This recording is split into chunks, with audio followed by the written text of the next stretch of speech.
So I want to talk about practicing presence. One of the most powerful gifts you can give another human being is to be present for them.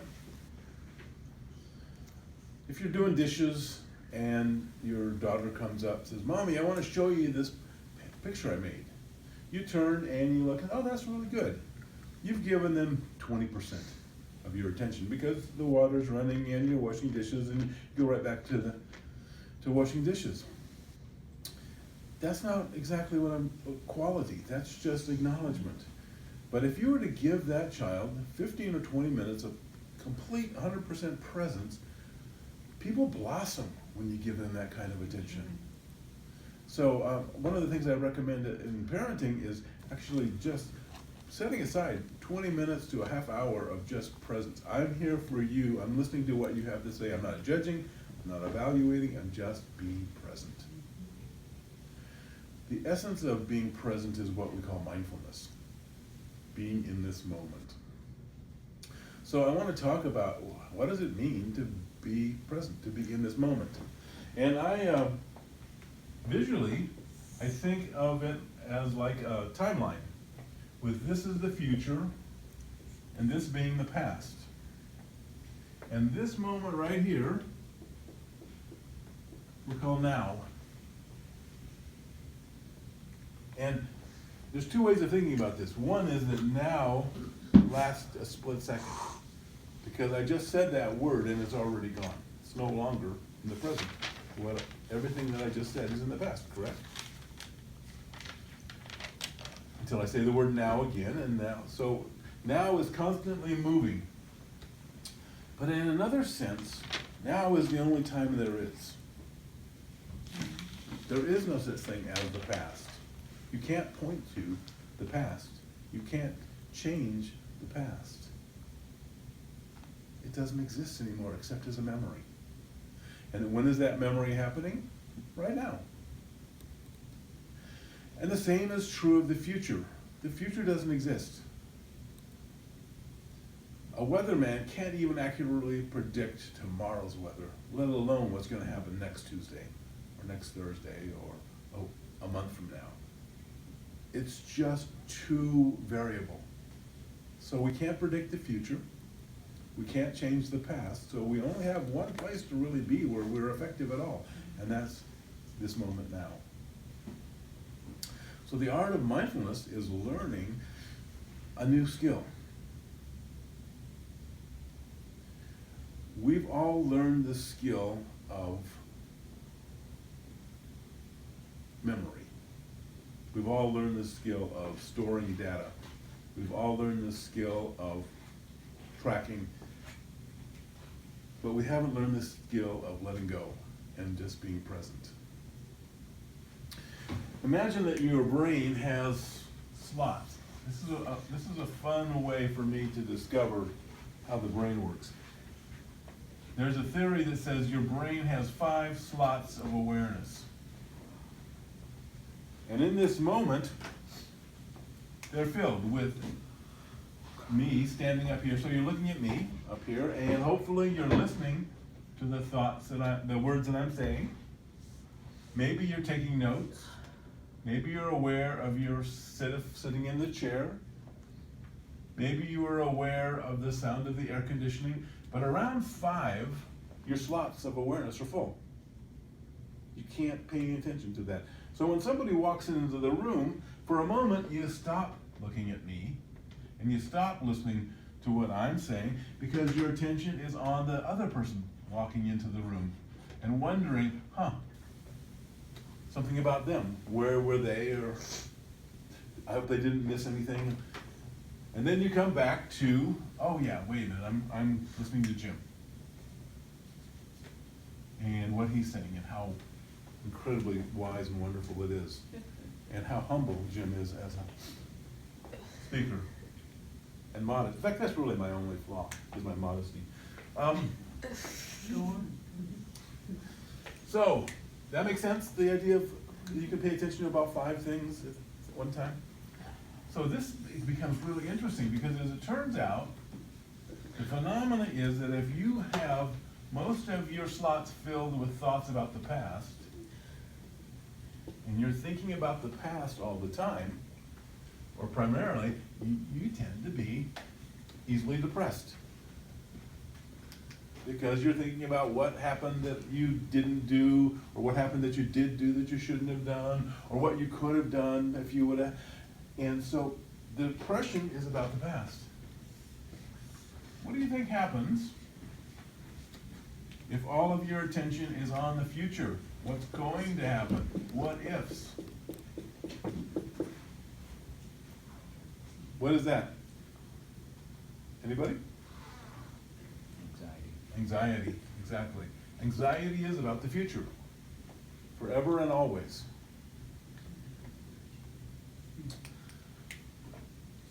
Why I love this example is because I got stuck wondering, how can people be anxious and depressed at the same time? Because anxiety is a kind of a high energizing, the blood's flowing, the thoughts are happening rapidly, and depression is kind of a low energy, sluggishness. But using this model, by having thoughts about the future and the past at the same time, you get anxiety plus depression. So the mind has the ability to do that. How is this helpful? Well, the interesting thing about practicing mindfulness is that it's not a cure for depression and anxiety, but it's a vacation from anxiety by putting your attention on this moment now. If your slots are filled with this moment now, then you're not anxious. You're not depressed. Because you're not anxious because you're not thinking about the future. You're now. You're not depressed because you're not thinking about the past. You're now. So it's a freedom from anxiety and depression. Still with me? Still make sense? Okay, so now the burning question, how do we do that? How do we keep our attention on the now? What does that mean? Any ideas? How do we keep our attention on the now? What would be the technique of mindfulness? The technique is using one or more of your five senses.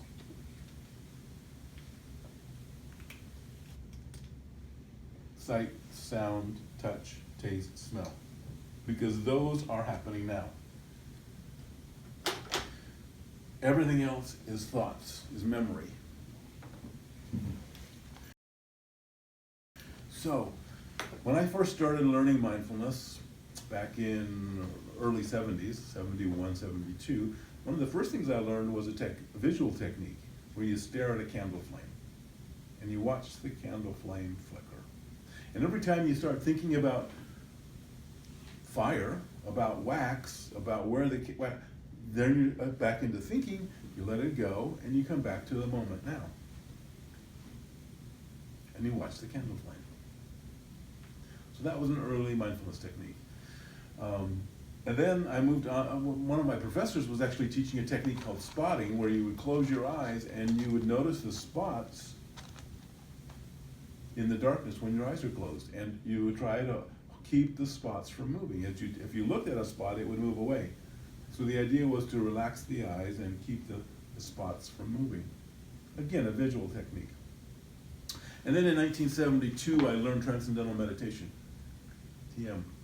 And that was an auditory technique. That was being given a meaningless word, a mantra, and just quietly, mentally repeating the sound to yourself.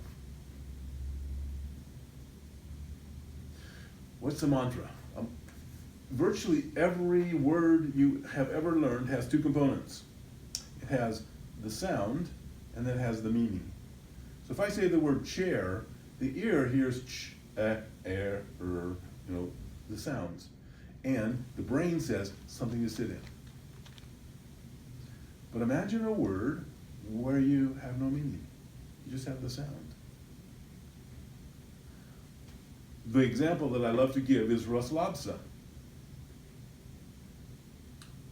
Almost nobody has any idea what the word Raslabsa means. There's no meaning. There's just the sound Raslabsa. You can invent meanings, but it doesn't have a meaning to you.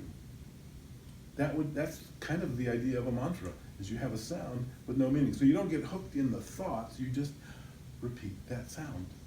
By the way, the word Raslavsa is from Russian, and it means mellow out or chill. It was one of my favorite words when I was studying Russian.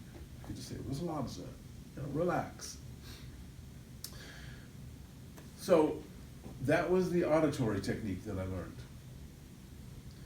In the probably mid-'80s, a guy by the name of John Kabat-Zinn, a doctor by the name of John Kabat-Zinn, gets into mindfulness, and he's teaching a physiological technique, a tactile sensation, where you're aware of the body breathing. And the idea is you put your attention on the breath. Not that you're controlling or counting your breath so much as you're just aware. Oh, my body just took a deep breath, and an exhale, and an in-breath, and an exhale. So the attention is on the physical sensation of the body. Also a wonderful technique. But my favorite was one that Eckhart Tolle. Now, if you're interested in mindfulness at all, Eckhart Tolle wrote the preeminent book on mindfulness. It's called The Power of Now. And it's a really powerful teaching technique. And in his second book, Creating a New Earth, which I believe is on the bookshelf, he taught me a technique that really has worked for me very well, tactile sensation. So I want to share it with you, and we can do it together. So what I'd like to suggest you do is you just hang your hands at your side, rest them on your armrest. The idea is put your hands in a position where they're not touching anything. So your hands are hanging free, not touching anything, not moving. Now I want you, if you'd like, you can close your eyes or not, but for me it's easier to close my eyes. And ask yourself the question, and I don't need an answer to this, just ask yourself the question, how do I know my hands exist? They're not moving, they're not touching anything. How do I know my hands exist? And as you ask yourself that question, you become aware of your hands. Not that they're moving, they're just being hands. Now, in the medical profession, they have a name for this. It's called proprioception. And basically, it just means body awareness. Well, for a moment, what I want you to do is just be aware of your hands. Feel the sensation of aliveness in your hands as you're sitting there.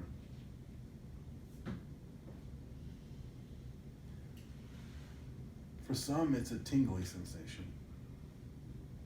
For some, it's a warm, kind of fuzzy feeling. Others have reported kind of a pulse, feeling the pulse of the blood in the hands.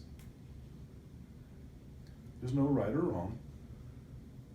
It's just noticing the sensation of aliveness in your hands.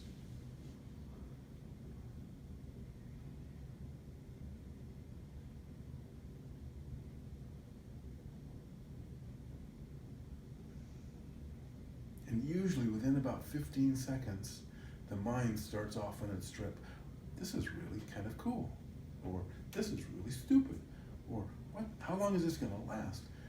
And you just notice that you're thinking, and you let the thought go, and find your hands again.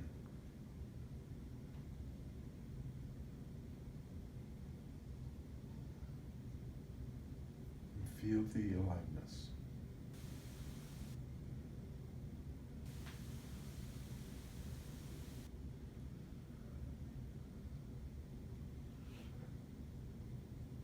And up comes another thought. Why are we doing this? What time is lunch? Is he almost done? And then you notice that you're thinking, you're talking to yourself. You let the thoughts go, and you just go back and see if you can find your hands again. Find the feeling of aliveness.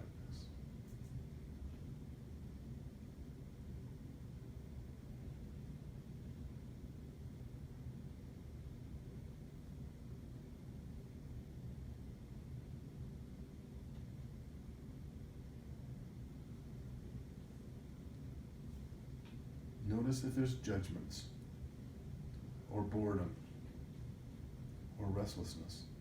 Those are all thoughts. And when When you notice it, let it go and find your hands again. You don't push thoughts away. You don't fight and resist judgments or talking. You just turn your attention back to finding that feeling, that fuzzy sensation of aliveness.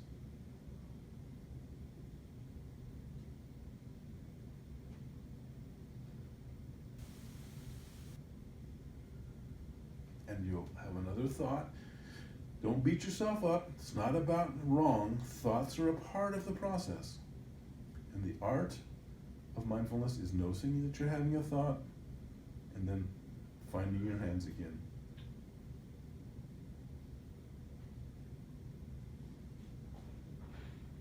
Feeling the aliveness.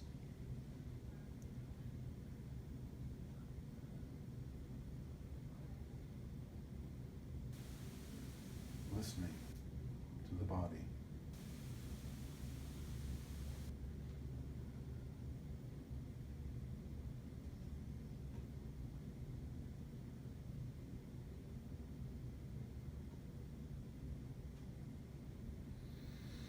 And then opening your eyes. Coming back. What did you notice? Did you notice lots of thoughts or very few thoughts? You noticed judgments? What were you aware of in that process? Anybody? I noticed lots of thoughts. Lots of thoughts, right. I think I hadn't been doing it long enough because I missed the beginning, so it was real hard to settle my mind. You won't settle your mind. It's not the purpose of it. The purpose of your mind is just noticing, oh look, lots of thoughts. Find your hands again. Oh, lots of thoughts. Find your hands again, yeah. That's a common mistake that people make, is thinking, well, my mind should get quieter. It kind of depends on the day. What I discovered over my years of meditating was that my morning meditation would have less thoughts than my afternoon meditation. That my afternoon meditation was just chaotic, lots of thoughts about the day and about the evening, and it was just the practice of noticing thoughts, letting them go. Noticing thoughts, returning to my mantra, to my breath, to my hands, whatever your technique is. And being aware, sometimes you'll beat up on yourself. Oh, I'm doing this wrong. Probably over the course of 40 years, I've had 15 or 20 times when I thought, I've got it now. All this time I've been doing it wrong, and now this is it. It's just another thought. It comes up. And you just, when you notice the thought, you say, and then you go back to your focal point. That's really the technique. Oh, I have a thought. Go back to my focal point. Oh, I have a thought. Go back to my focal point. And that's really the essence of mindfulness. And the beauty of this is that it starts to get, we used to describe it as sticky, in that it begins to linger and you begin to take it out into daily life, where somebody says something rude to you and you let it go and you come back to center. Or somebody you hear some violent thing happening on the news and you realize it doesn't have any value for me, there's nothing I can learn from it, and you let it go. So you get to choose, does this have value? Can I learn? If not, let it go. And you develop that skill of letting go. Remember what we called it? Teflon mind. A non-stick surface for the mind. Anybody notice a sense of kind of quietness that kind of creeps in? Kind of a stillness as you begin to watch? Yeah. That can happen. And then at other times it'll seem like for the whole 10 minutes or 20 minutes, whatever you choose as your time, the mind is just busy. You think, well, this isn't working. I was, a group of meditators were involved in this research back in the 70s, where they had them sit with one of those compression bands around their chest and their arm going through a drape, and on the other side they had a IV in their arm, and they were taking blood and they were tracking their blood pressure and their pulse. So they hook them all up and then they say, okay, now close your eyes and meditate. And it's like, what? How can I meditate with all of this going on?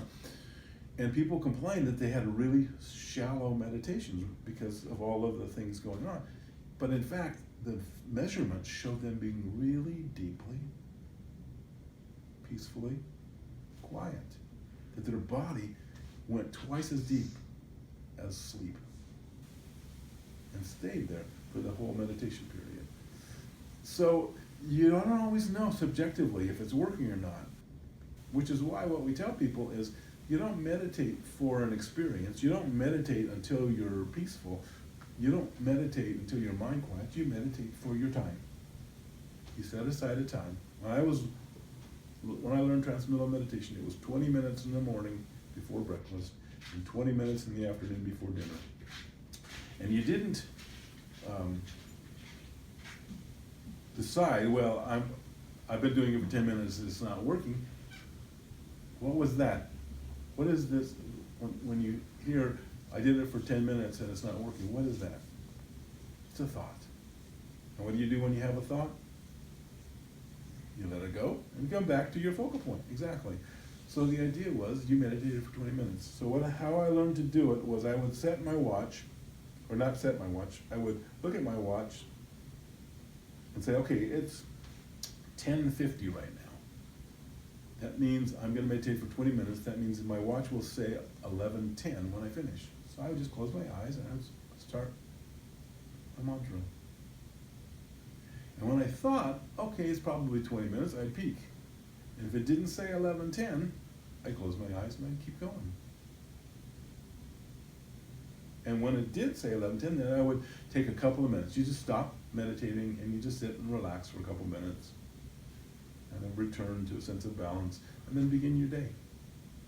We used to tell people, take about a half a minute to just sit, center, and then begin the focusing, putting your attention on your focal point.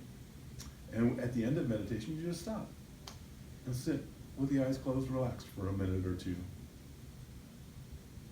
I remember the metaphor was, imagine that you're in your car and you put your car in reverse and you're going backwards. You don't shift into forward and gun it if you're going backwards. You put it into neutral, slow to a stop, shift it into forward, and then go forward. So in the same way with meditation, you're sitting and you're practicing and you're going deeper into mindfulness, you stop, kind of slow to neutral, and then you go back out into activity, taking a couple of minutes. So that's really the art of mindfulness. Now, remember, there are two elements to this, right? Mindful being, where you're actually doing a sitting practice of just noticing thoughts and returning to your focal point. Noticing thoughts and returning to your focal point. Whether it's your breath, your hands, a mantra, sound of music. And then mindful doing, where you're engaged in the process of doing something and all of your attention is on the doing of the dishes, or the making of the bed, or the vacuuming of the floor, or the opening and closing of the hand. Mindfulness. Mindfulness has become one of the most popular things in mental health because it's the most powerful. So I encourage you to explore it. Go on YouTube, type in the word mindfulness. You'll probably get 1,000 hits on people teaching you how to do mindfulness. There are courses, there's a company called Udemy that offers inexpensive courses that you can take on the internet. Mindfulness classes. Kaiser has mindfulness groups if you're interested in doing it. So, I have a handout. And I have the opportunity to answer questions if you have any questions about mindfulness.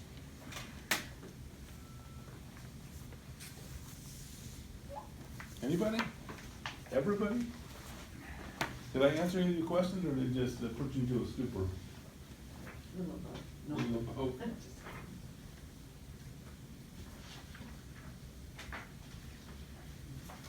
Okay. So the whole variety of things in mindfulness. One of my favorite techniques is what I call observe and describe. So a mindfulness technique. Do you hear the sound of the air conditioning? Okay.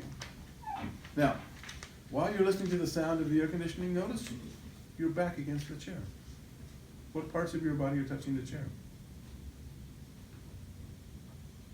Where are your feet? Are they crossed? Are they flat on the floor? Where are your hands?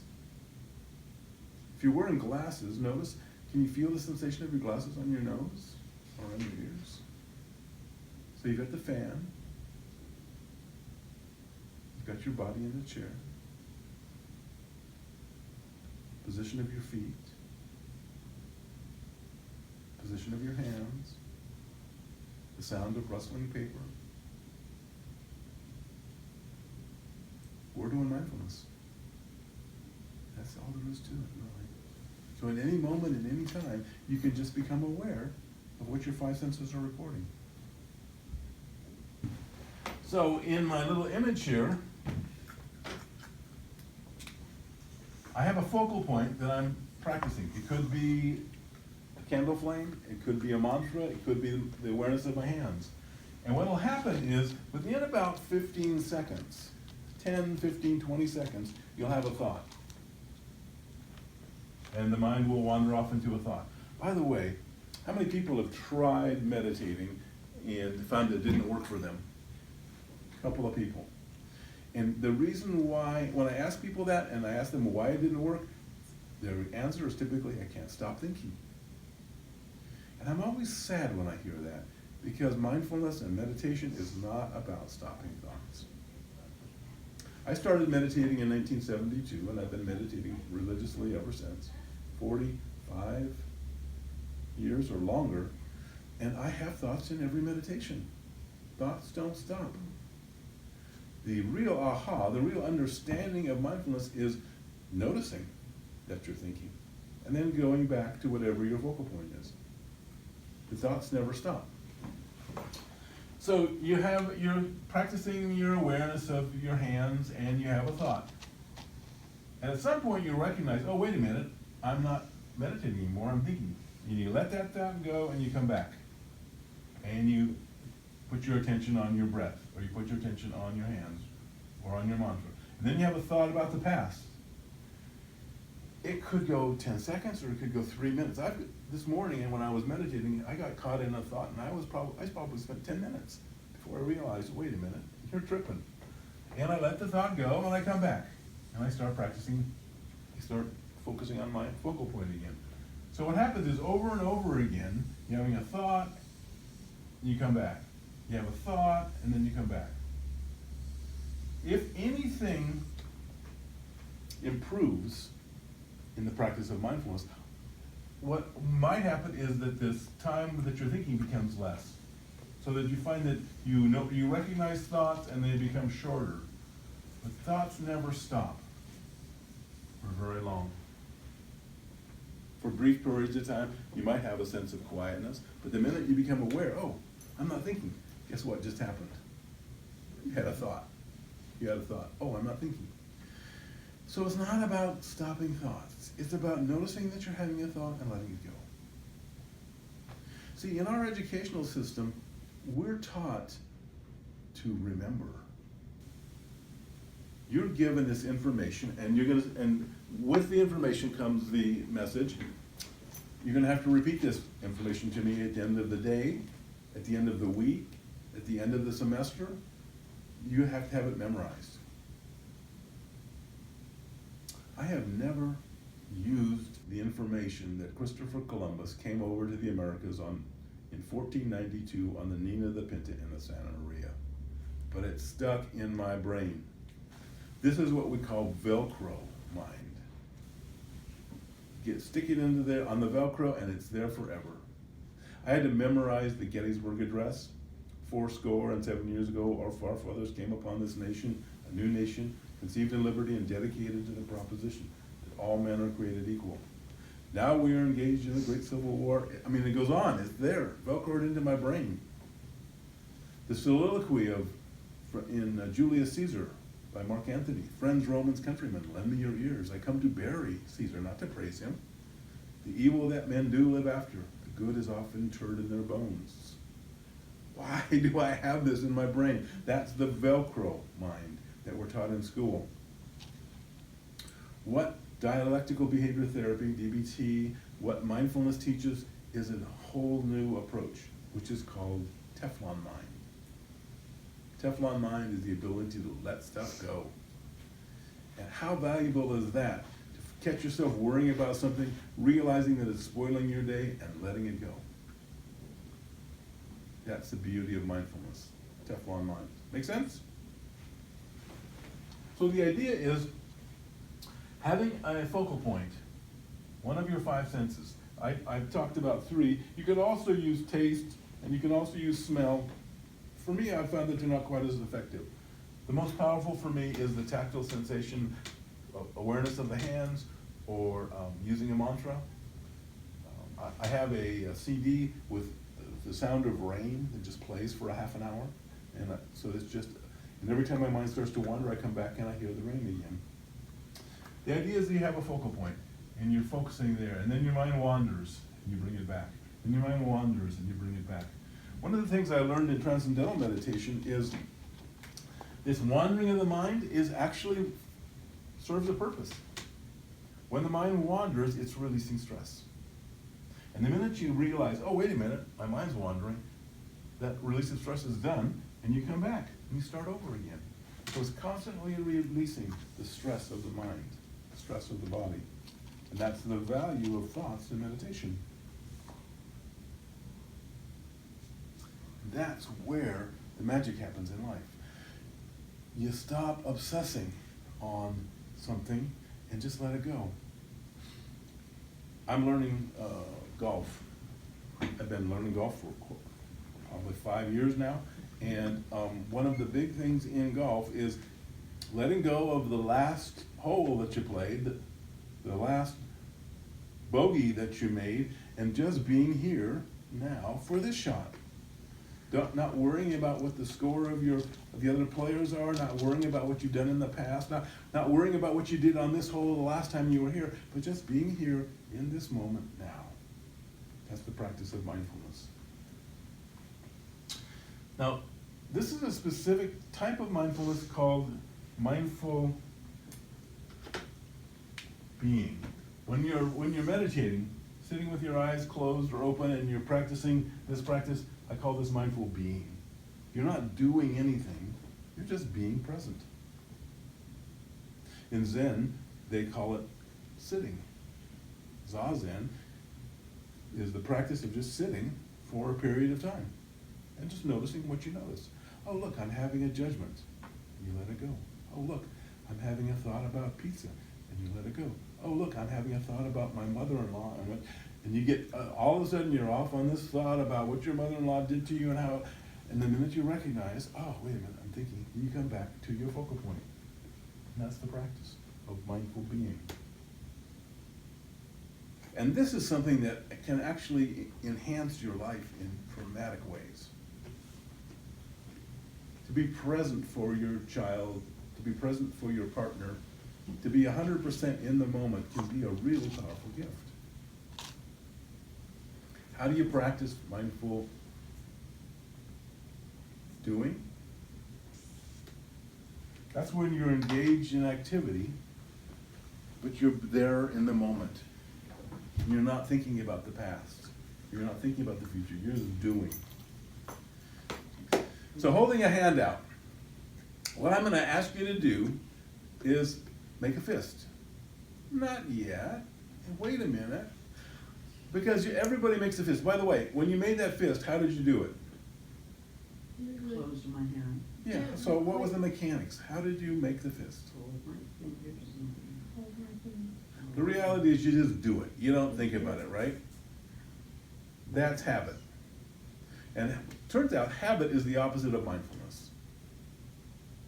Habit is just doing things automatically, and mindfulness is doing things consciously. So what I want to do is I want to make a fist mindfully, consciously.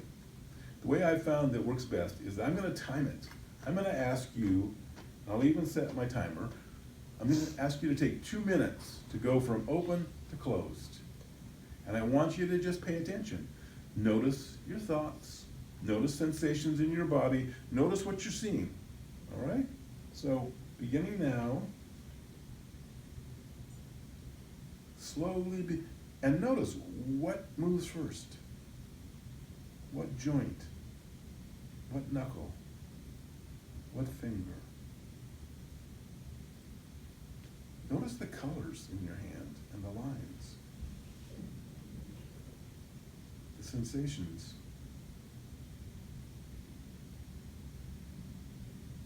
So I'm asking you to do it really slowly, not multiple times.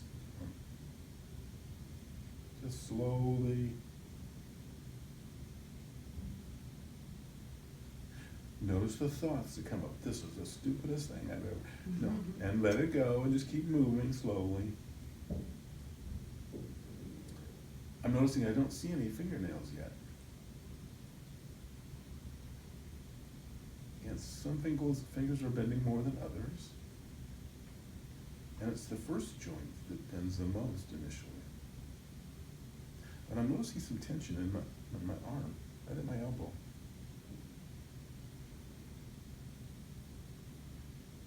Then there's the thought, am I doing it right? What's everybody else doing? You go back to your hand. You keep moving. We're just over 1 minute. Keep moving.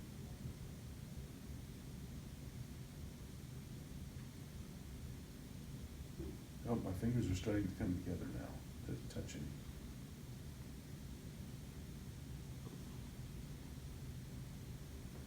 My thumb just kind of stays out of the way, doesn't it?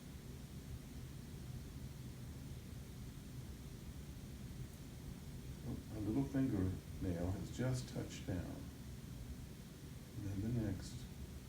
Pay attention to your hand.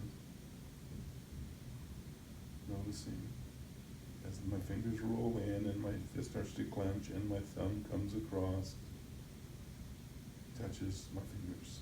Okay, and relax. So what did you notice? No, it doesn't matter. But that's an interesting thought. Oh, I didn't make it all the way. Okay, that's just a thought that you notice comes up. What else did you notice or think? What were you aware of? Basically, I need a manicure. Uh-huh. So there's a judgment Yeah. on your fingers and Yeah. care of your fingers. Okay, that's a thought. What else? Anybody notice the twitchiness? You think when you do it, it's smooth, but when you do it slowly, there's a jerkiness to it, right? I can kind of hear my ligaments. You can feel your ligaments and tendons kind of bending. Yeah. Did anybody notice any tightness in the shoulder or arm or elbow? I do this every week, and so I'm really aware of a kind of a tightness. I see that my slow is not the ideal slow. There's an ideal slow? My slow is quicker than yours. Uh-huh. Well, the idea was to go from start to finish in 2 minutes. Yeah. I have a tendency. And tendencies are about habits, and the whole idea of this is to get out of habit and to do something with intention. But the interesting thing, if you did the exercise, one thing you didn't notice was thoughts about breakfast, or thoughts about lunch, or thoughts about dinner, or thoughts about home life, or thoughts about anything else. When your mind is completely engaged, when your slots are completely focused on your hand and the sensation and the movement, the rest of the world disappears. That's mindfulness. That's taking a vacation from your problems, from anxiety and depression. Now, how is this of value? Well, it turns out if you begin to do it on a regular basis, not only does it seem to be more powerful in the moment, but it begins to leak out into your daily life, and you begin to learn how to let go of stuff. You don't hold on to obsessions and to worries and to anxieties because you realize they're not real. They're not now. And you let them go. How much does it help to worry about an appointment next week? Absolutely none. Zero. Worry has never solved a single problem in the history of the human race. Worry is ineffective use of the mind. Ruminating about the past and thinking about the past over and over again. How does that help? Almost never.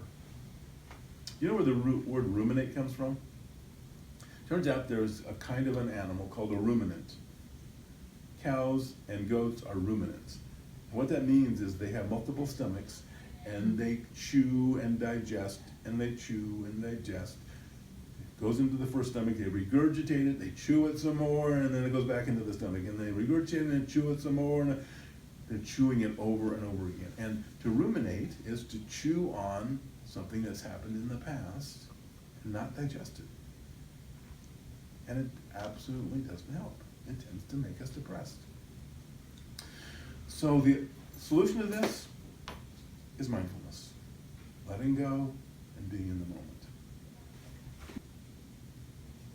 The practice that we did with the hand, where we actually watched the hand, paid attention to the sensation in the hand, that's the practice of mindful doing. Well, yeah, you could sit and practice closing your hand all the time, but that could get boring really quickly. One of the ways that I love to do it is like doing the dishes. And I get an added bonus that my wife loves it. But doing the dishes mindfully. First thing I learned about doing dishes mindfully is take all of the stuff out of the sink. What happens in the early days was I would come to the sink and it would be filled with soapy water, and I'd put my hand in, and a couple of times I got cut because I grabbed a knife that was under the water. So I learned early on, take everything out, take the stopper and put it in the sink. Now it's interesting because I hold my fingers like this because I'm mindfully aware of that stopper. Looking at it upside down, there's a little metal V that goes into a slot in a certain angles, and as you push the V into the slot, there's a little click that locks into place and seals it so that the water doesn't leak out. Mindfulness. Then I reach up and I pull this faucet. My faucet has just one knob that moves back and forth for hot and cold, and I turn it to hot and I open it up. And the water starts coming out. And I can hear the water splashing into this ceramic sink. Very quickly, the sound begins to change as it quits hitting the ceramic and begins to hit water. And then I hit this plunger and I squirt a couple of this blue stream of soap comes out. And again, the sound changes when the soap is in the water. And watching the soap, it starts out with really tiny bubbles, billions and billions of these little tiny bubbles. But as the water continues to pour and the soap dilutes, the bubbles get bigger. And at some point, you begin to see little window panes of light reflected on the soap bubbles. Another interesting thing is that as the water is coming out, I discovered that the sound of the water changes. You know, when I first open it up and the water's coming out, it's cold. And it has a certain sound. But as the water becomes warm, the sound changes. And that was kind of an aha for me. The sound of hot water coming out of the faucet is different than the sound of cold water coming out. Now the water is filling the sink and it's splashing and the bubbles are forming, and I start to pick up a plate. And I can feel the grit of food on that plate as I put it in the water and let it soak. And so I start putting in the dishes, letting them soak. Get a sponge. Looking at my sponge, one side is a light blue, the other side is a dark blue, and it has a scratchy surface on it, and I begin to clean the plates. Noticing that I'm going in a counterclockwise direction. Turning it over, holding it under the sink and rinsing it. All this is done mindfully. What does that mean? I'm paying attention to my movements, to the sounds, to the smells, to the touch. One time I went out to the yard and I noticed that it was starting to get a little bit of weeds, so I thought, okay, I've got a little bit of time, I'll practice weeding. And for some reason I got in the idea, I wonder if I could weed the garden mindfully. So I sat down on the ground. Rather than just kind of kneeling, I actually sat down on the ground, leaned forward, and I grabbed this first weed and I pulled it out of the ground. And I heard a snap. And I looked at it, and I had the top of the weed and it was broken off, and the root was still in the ground. Not very successful. So, how do I get the root? So I put my fingers on either side of the weed and I rock back and forth, and then I lift. And instead of a snap, I hear a slithering kind of a thing as the roots come out of the ground.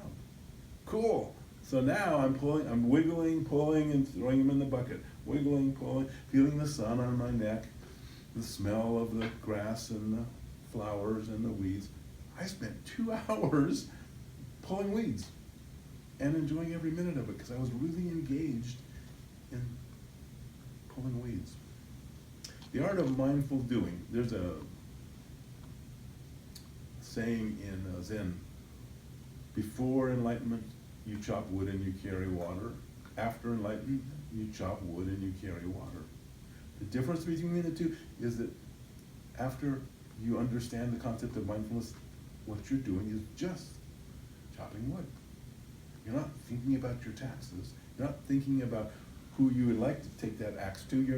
You're just chopping wood. You're just carrying water. And that's the art of mindful doing. It's incredibly liberating to be free of thoughts and just be doing something.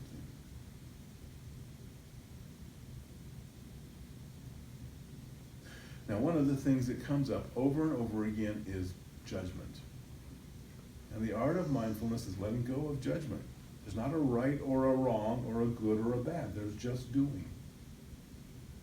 Some of you, when you were doing the hand moving thing, would look at other people. Am I doing it as fast as they are? No. Or am I doing it slower than they are? And it's not about right or wrong or comparison. It's just about the doing and the paying of attention.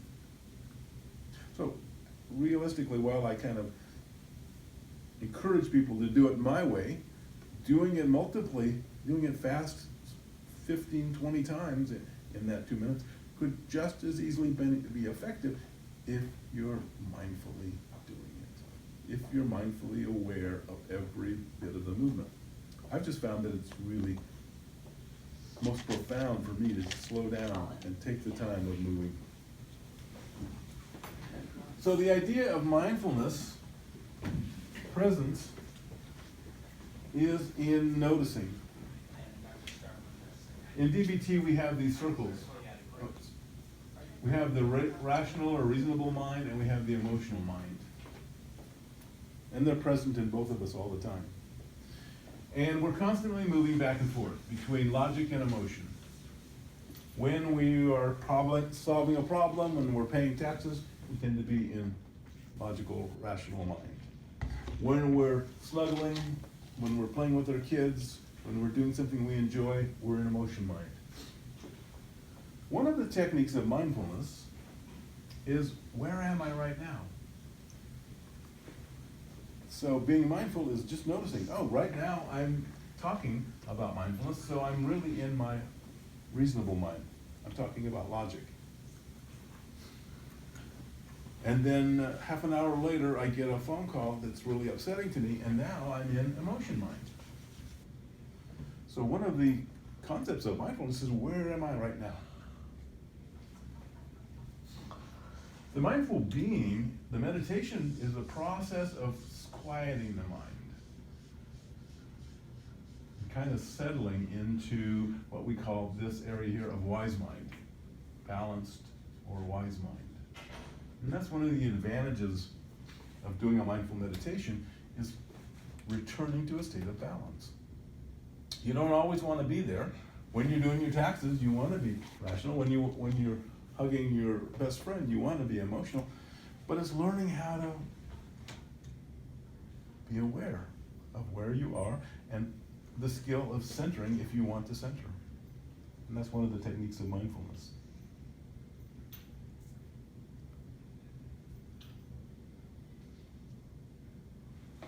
Thoughts or questions about this? Does this have any value to you? Yeah.